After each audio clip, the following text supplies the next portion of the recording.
Hello students, how are you all. I hope कि आप सभी बहुत अच्छे होंगे और आप सभी ने जो पिछला चैप्टर है वो अच्छे से कंप्लीट कर लिया होगा। So now let's move into the chapter number 14 and the chapter name is present tense, जिसे हम हिंदी में वर्तमान काल बोलते हैं। सो फर्स्ट ऑफ ऑल हमें यहाँ पर डेफिनेशन दी गई है।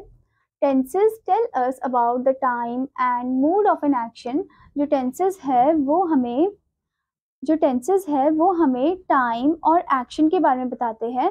ठीक है, कि कब कौन से समय पे कोई एक काम हुआ था, वो एक्शन परफॉर्म हुआ था। ठीक है, टेंस हमें किसी वाक्य के समय और भाव की जानकारी देते हैं। ठीक है, so let's start the chapter. यहाँ पर आप देख सकते हो सबसे पहले आपको दिया है काइंड्स ऑफ टेंस, काल के भेद। Tenses are of three kinds, tense के थ्री काइंड्स है। जैसे कि फर्स्ट वन प्रेजेंट टेंस, जिसे हम हिंदी में वर्तमान काल बोलते हैं। सेकेंड वन पास्ट टेंस, जिसे हम हिंदी में भूतकाल बोलते हैं। और थर्ड वन है आपका फ्यूचर टेंस, जिसे हम हिंदी में भविष्य काल बोलते हैं। ओके, तो सबसे पहले स्टूडेंट आपको दिया गया है प्रेजेंट टेंस यानी कि वर्तमान काल। In present tense there are following tenses. तो प्रेजेंट टेंस में ऐसे कुछ फॉलोइंग टेंसेस आपको दिए गए हैं। फर्स्ट पार्ट है इसका प्रेजेंट इंडेफिनाइट और सिंपल टेंस यानी कि साधारण वर्तमान काल। नेक्स्ट है प्रेजेंट कॉन्टिन्यूअस टेंस यानी कि अपूर्ण वर्तमान काल। ओके, फिर है प्रेजेंट परफेक्ट टेंस यानी कि पूर्ण वर्तमान काल। तो चलिए जानते हैं हर एक फॉर्म को। तो सबसे पहले आपको दिया है प्रेजेंट इंडेफिनाइट और सिंपल टेंस यानी कि साधारण काल। डेफिनेशन आपको दिया है present indefinite tense show habit और ट्रू फैक्ट्स। जो प्रेजेंट इंडेफिनाइट टेंस है या फिर जो सिंपल प्रेजेंट टेंस है वो आपको हैबिट शो करता है और आपको कोई एक फैक्ट शो करता है। ट्रूथ जो फैक्ट होता है, यूनिवर्सली ट्रू जो होता है वो शो करता है। Okay, now here it is said present indefinite tense में वाक्यों को निम्नलिखित फॉर्मूलाज द्वारा बनाया जाता है। तो कुछ ऐसे फॉर्मूला है जिनके थ्रू हम प्रेजेंट इंडेफिनाइट टेंस को या सिंपल प्रेजेंट टेंस को फॉर्म करते हैं। जैसे कि एफर्मेटिव में आप देख सकते हो, यानी कि जो पॉजिटिव टाइप के सेंटेंसेस होते हैं उसमें आप देख सकते हो rule subject plus first form of verb और एस और ऑब्जेक्ट। ओके, तो सब्जेक्ट के साथ हम first form of verb use करते हैं, एस और ईएस का यूज करते हैं और फिर ऑब्जेक्ट होता है। फिर उसके बाद है नेगेटिव, जिसमें subject plus do does slash do plus not plus first form of verb plus object. तो नेगेटिव में सब्जेक्ट होता है, डज डू होता है, नॉट होता है, फर्स्ट फॉर्म ऑफ वर्ब होता है और ऑब्जेक्ट होता है। नेक्स्ट है इंटेरोगेटिव, जिसमें does slash do subject plus first form of the verb plus object and then question mark. ठीक है, तो मतलब जो क्वेश्चन है वो डू या डज से स्टार्ट होता है, सब्जेक्ट होता है, फर्स्ट फॉर्म ऑफ वर्ब होता है, ऑब्जेक्ट होता है, क्वेश्चन मार्क होता है। ठीक है, नेक्स्ट इंटेरोगेटिव में एक और क्वेश्चंस होते हैं जैसे कि WH टाइप क्वेश्चंस। इसमें क्वेश्चन वर्ड आता है, यानी कि जैसे व्हाट हो गया, वेयर हो गया, वाई हो गया, हु हो गया। ठीक है, question word plus does slash do plus subject plus verb plus object and then question mark. ठीक है स्टूडेंट, तो चलिए जानते हैं हर एक सेंटेंसेस। फर्स्ट है आपका एफर्मेटिव सेंटेंसेस यानी कि कथनात्मक वाक्य।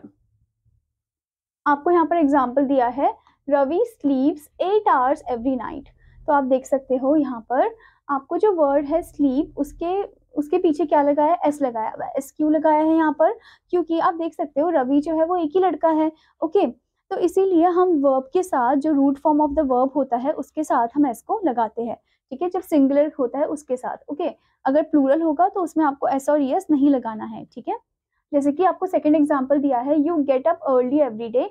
तो यहाँ पर हम सेकंड पर्सन को रिप्रेजेंट कर रहे हैं तो यहाँ पर हम एस नहीं लगाएंगे। ठीक है, now next one his father lives in Delhi. एक ही है, ठीक है, एक ही पर्सन है तो हम इसलिए यहाँ पर एस लगाएंगे। ओके, नाउ नेगेटिव सेंटेंस आप देखो, नेगेटिव सेंटेंसेस नकारात्मक वाक्य। एग्जाम्पल आपको दिया है he does not like apples. ठीक है, यहाँ पर नॉट आ जाएगा बीच में। Okay, now next one you do not speak English well. Okay, now next is we do not have time for a rest. Now next one is we do not want to go to market. Okay student, now the next is interrogative sentences प्रश्नवाचक वाक्य। तो पहला आपको दिया example में do you need a dictionary। तो आप देख सकते हो यहाँ पर जो क्वेश्चन है वो do से स्टार्ट है। ओके, और लास्ट में क्या लगा है, लास्ट में लगा है क्वेश्चन मार्क। ठीक है स्टूडेंट, नाउ नेक्स्ट वन आप देख सकते हो डू वी स्टडी नाउ। तो यहाँ पर भी जो क्वेश्चन है वो डू से स्टार्ट है। ठीक है, now next is why does he not go to see the movie. Okay, तो यहाँ पर आप देख सकते हो वाई से स्टार्ट है, यानी कि WH टाइप क्वेश्चंस है। ओके, और आप देख सकते हो यहाँ पर वर्ब का फर्स्ट फॉर्म यूज किया गया है, ठीक है, यानी कि गो यूज किया गया है इधर, जो कि वर्ब का फर्स्ट फॉर्म है, और ऑब्जेक्ट भी है यहाँ पर द मूवी। फिर नेक्स्ट वन है when do you go to school, तो यहाँ पर आप वर्ब का फर्स्ट फॉर्म देख सकते हो, डू का यूज दे सकते हो, और उसके बाद यहाँ पर आपको ऑब्जेक्ट दिया है स्कूल, ठीक है। Now let's see the rules, नियम। First rule is affirmative sentences में I we they you plus plural के साथ वर्ब फर्स्ट तथा he she I plus singular होने पर वर्ब की फर्स्ट फॉर्म में एस या ईएस लगाते हैं। तो जैसा कि मैंने बताया था कि एफर्मेटिव सेंटेंसेस जो होते हैं, यानी कि जो पॉजिटिव टाइप के सेंटेंसेस होते हैं सिंपल प्रेजेंट में, ठीक है, तो उसमें क्या होता है आई वी दे यू के साथ हम प्लूरल फॉर्म लगाते हैं वर्ब का, ठीक है। और अगर जो सिंगुलर फॉर्म होंगे वर्ड्स, जैसे कि ही शी इट हो गया या फिर किसी का नाम हो गया, तो उसमें हम फर्स्ट फॉर्म वर्ब का लगाएंगे, उसके साथ साथ हम एस और ईएस को ज्वाइन कर देंगे root form of the verb के साथ, ठीक है। फिर उसके बाद आपको सेकेंड रूल दिया है auxiliary verbs is are am का प्रयोग इन वाक्यों में नहीं किया जाता। जो ऑक्सिलरी वर्ब है इज एम आर, उनका प्रयोग हम नहीं करते हैं इन वाक्यों में, ठीक है, इन सेंटेंसेस में। Next one is negative sentences में सहायक क्रिया डस अथवा डू के साथ नॉट का प्रयोग करते हैं। नेगेटिव सेंटेंसेस में जो सहायक क्रिया है, जो हमारे हेल्पिंग वर्ब है, ठीक है, तो उसमें हम किसका यूज करते हैं, उसमें हम डू और डस का यूज करते हैं, ओके, और नॉट के साथ करते हैं क्योंकि नेगेटिव में नॉट का यूज होता है। Now next one is negative sentences में वर्ब के साथ एस अथवा ईएस का प्रयोग नहीं किया जाता। तो नेगेटिव सेंटेंसेस में हमने देखा कि एस और ईएस का प्रयोग हम नहीं करते हैं वर्ब के साथ। नाउ नेक्स्ट वन इज डस का प्रयोग सिंगुलर सब्जेक्ट एक वचन करता, जैसे ही शी इट इत्यादि, जबकि डू का प्रयोग प्लूरल सब्जेक्ट्स बहुवचन करता, जैसे यू आई दे दीज इत्यादि के साथ किया जाता है। तो डस का यूज हम सिंगुलर के साथ करते हैं, ही शी इट के साथ करते हैं, किसी के नाम के साथ करते हैं, और हम डू का यूज जो है प्लूरल के साथ करते हैं, जैसे कि you I they we these, okay. Now next point is interrogative sentences में डस स्लैश डू का प्रयोग सब्जेक्ट उद्देश्य के अनुसार वाक्य के आरंभ में करते हैं। तो इंटेरोगेटिव में हम डू और डस से क्वेश्चन को स्टार्ट करते हैं, ठीक है, और जो सेंटेंस है उसके आरंभ में हम यूज करते हैं, उसके बाद हम सब्जेक्ट को पुट करते हैं। नाउ नेक्स्ट वन इज कभी कभी कुछ प्रश्नवाचक शब्द जैसे वाई व्हेन वेयर इत्यादि भी वाक्य के बीच में आ जाते हैं। इस प्रकार के वाक्यों का आरंभ प्रश्नवाचक शब्दों से करते हैं। तो कभी कभी क्या होता है, जो क्वेश्चन टाइप के सेंटेंसेस होते हैं, जो इंटेरोगेटिव टाइप के सेंटेंसेस होते हैं, उसमें WH क्वेश्चंस भी होते हैं, जैसे कि वाई व्हेन वेयर, ओके। सो जो क्वेश्चन है वो वाई व्हेन वेयर से स्टार्ट होता है, ठीक है स्टूडेंट। नाउ स्टूडेंट इसी से रिलेटेड आपको एक्सरसाइज दी गई है जो कि आपको अच्छे से कंप्लीट करना है। Now let's move into the next topic, that is present continuous tense, अपूर्ण वर्तमान काल। So यहाँ पर आपको डेफिनेशन दिया गया है, present continuous tense shows work is going on but it is not completed। अब present continuous tense जो है वो दिखाता है कि वर्क जो है, यानी कि जो काम है वो चल रहा है पर वो पूरी तरीके से कंप्लीट नहीं हुआ है, ठीक है। प्रेजेंट कॉन्टिन्यूस टेंस में कार्य का होना जारी रहता है, अर्थात कार्य आरंभ हो जाता है परंतु खत्म नहीं होता। प्रेजेंट कॉन्टिन्यूस टेंस में वाक्यों को निम्नलिखित फॉर्मूलाज द्वारा बनाया जाता है। तो ऐसे हम वाक्यों को, यानी कि सेंटेंसेस को क्रिएट करते हैं। यहाँ पर आपको फॉर्मूला दिए गए हैं। फर्स्ट वन है एफर्मेटिव, जिसमें आपको दिया है subject plus is am are plus first form of verb plus ING plus object. तो सब्जेक्ट के साथ हमें इज एम आर, अब हमें इज एम आर यूज करना है। जब प्रेजेंट कॉन्टिन्यूस आता है तब हमें इज एम आर को यूज करना है, जबकि हमने सिंपल प्रेजेंट या प्रेजेंट इंडेफिनिट में हमने इज एम आर का यूज नहीं करना है, ठीक है। तो यहाँ पर आप देख सकते हो subject plus is am are है, फिर first form of the verb है, फिर आईएनजी है, फिर ऑब्जेक्ट है। नेक्स्ट वन है नेगेटिव, जिसमें subject plus is am are plus not plus first form of verb plus ING plus object है, ओके। उसके बाद है इंटेरोगेटिव, जिसमें इज एम आर, मतलब क्वेश्चन जो है वो इज एम आर से स्टार्ट है, plus subject plus first form of verb plus ING plus object और लास्ट में question mark.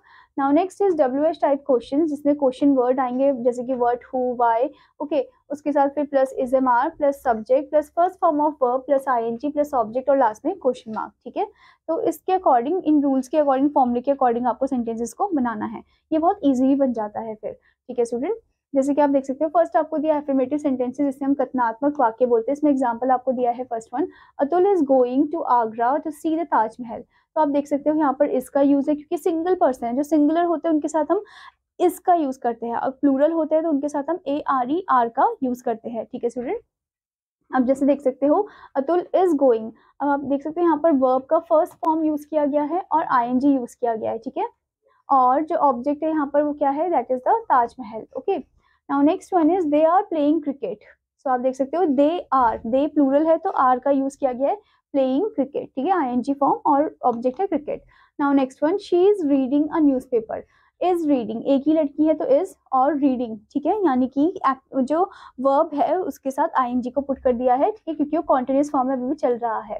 Now next one is I am cleaning the room. I के साथ हम एम का यूज करते हैं। ठीक है स्टूडेंट, कभी भी आई के साथ आप इज या फिर आर का यूज नहीं करोगे। Okay, now the next one is negative sentences, जिसका हिंदी में मतलब है नकारात्मक वाक्य। तो आपको यहाँ पर एग्जाम्पल दिया है, Vijay is not reading a story book. तो आप देख सकते हो यहाँ पर नॉट लगा है, तो आप देख सकते हो स्टूडेंट कि यहाँ पर नॉट लगा है। नॉट जब भी लगता है तो वो नेगेटिव फॉर्म में कन्वर्ट हो जाता है। ठीक है, now next one is we are not writing a story. यहाँ पर भी आप देख सकते हो प्लूरल है तो आर लगेगा, नॉट लगेगा और आईएनजी फॉर्म लगेगा। Now next one is you are not going to America next week. तो आप देख सकते हो आर, नॉट और फिर आईएनजी फॉर्म, ठीक है, with the verb, first form of verb. Now next one is I am not reading this letter. ठीक है, now the next is interrogative sentences, यानी कि प्रश्नवाचक वाक्य। आपको एग्जांपल दिया है, is he sleeping in his room. तो आप देख सकते हो क्वेश्चन जो है वो इससे स्टार्ट है। ठीक है, now next one, am I going to Delhi tomorrow. यहाँ पर क्वेश्चन एम से स्टार्ट है और बाद में आई लगा है। ठीक है, बाद में सब्जेक्ट आएगा। Now next one is why is she wasting her time. तो आप देख सकते हो यहाँ पर WH क्वेश्चन है, इज है क्योंकि सिंगल पर्सन है, और यहाँ पर वर्ब का फर्स्ट फॉर्म और आईएनजी है। Now next one is who is knocking at the door. यहाँ पर भी आप देख सकते हो WH क्वेश्चन है और लास्ट में क्वेश्चन मार्क पुट कर रखा है। Now let's see the rules of translation, अनुवाद के नियम। फर्स्ट इज एफर्मेटिव सेंटेंसेस में समानतः वर्ब की फर्स्ट फॉर्म में आईएनजी लगाते हैं। जो भी एफर्मेटिव सेंटेंसेस होते हैं, पॉजिटिव सेंटेंसेस, उनमें वर्ब के साथ वर्ब की फर्स्ट फॉर्म होती है और आईएनजी हम उसमें लगाते हैं। ठीक है, ताकि वो कॉन्टिन्यूअस फॉर्म में बने। उसके बाद आपको बताया इन वाक्यों में ऑक्सिलरी वर्ब्स जैसे इज एम आर का प्रयोग किया जाता है। तो इन जो वाक्य है, सेंटेंसेस है, इनमें हम ऑक्सिलरी वर्ब जो कि इज एम आर है उनका हम यूज करते हैं। ठीक है, now next one, negative sentences में auxiliary verbs is am are के साथ नॉट लगाया जाता है, और नेगेटिव सेंटेंसेस में हम इज एम आर के साथ नॉट को लगाते हैं। नाउ नेक्स्ट इज इसका प्रयोग सिंगुलर सब्जेक्ट्स, एक वचन कर्ता जैसे ही, शी, इट इत्यादि, और आर का प्रयोग प्लूरल सब्जेक्ट्स, बहुवचन कर्ता जैसे यू, दे, वी इत्यादि के साथ किया जाता है। एम का प्रयोग आई के साथ करते हैं। ठीक है, तो हम जैसे कि मैंने बताया था आपको कि इसका यूज हम सिंगुलर के साथ करते हैं, ही, शी, इट के साथ करते हैं। ठीक है, और हम आर का यूज करते हैं प्लूरल के साथ, जैसे कि दे, वी, यू। ओके, और जो आई है उसके साथ हम एम का यूज करते हैं। Now next is interrogative sentences में वाक्य का आरंभ इज एम आर से करते हैं। इंटेरोगेटिव सेंटेंसेस जो होते हैं उसमें दो टाइप के क्वेश्चन होते हैं। ठीक है, तो उसमें फर्स्ट टाइप के जो सेंटेंसेस है उसमें जो क्वेश्चन है वो इज एम आर से हम फॉर्म कर सकते हैं। ठीक है, और वरना दूसरे टाइप के क्वेश्चन जो होते हैं वो WH वाले क्वेश्चन होते हैं। ठीक है स्टूडेंट, नाउ स्टूडेंट इसी से रिलेटेड आपको एक्सरसाइज दी गई है जो कि आपको कंप्लीट करना है। ओके, अब अगला टॉपिक है प्रेजेंट परफेक्ट टेंस, पूर्ण वर्तमान काल। तो यहाँ पर हमें डेफिनेशन दी गई है, present perfect tense shows the completion of an action. अब प्रेजेंट परफेक्ट टेंस जो है वो कंप्लीशन शो करता है एक एक्शन का। ठीक है, तो यहाँ पर हमें बताया गया है प्रेजेंट परफेक्ट टेंस में वाक्यों को निम्नलिखित फॉर्मूलाज द्वारा बनाया जाता है। तो कुछ ऐसे फॉर्मूला है जिसके थ्रू हम वाक्यों को बनाते हैं, सेंटेंसेस को बनाते हैं। जैसे आप देख सकते हो, फर्स्ट वन एफर्मेटिव, जिसमें हमें रूल दिया है subject plus has have plus third form of verb plus object. ठीक है, तो सब्जेक्ट के साथ हैज हैव, फिर थर्ड फॉर्म ऑफ वर्ब और फिर ऑब्जेक्ट। ठीक है, फिर हमें नेगेटिव में दे रखा है rule subject plus has slash have plus not plus third form of verb plus object.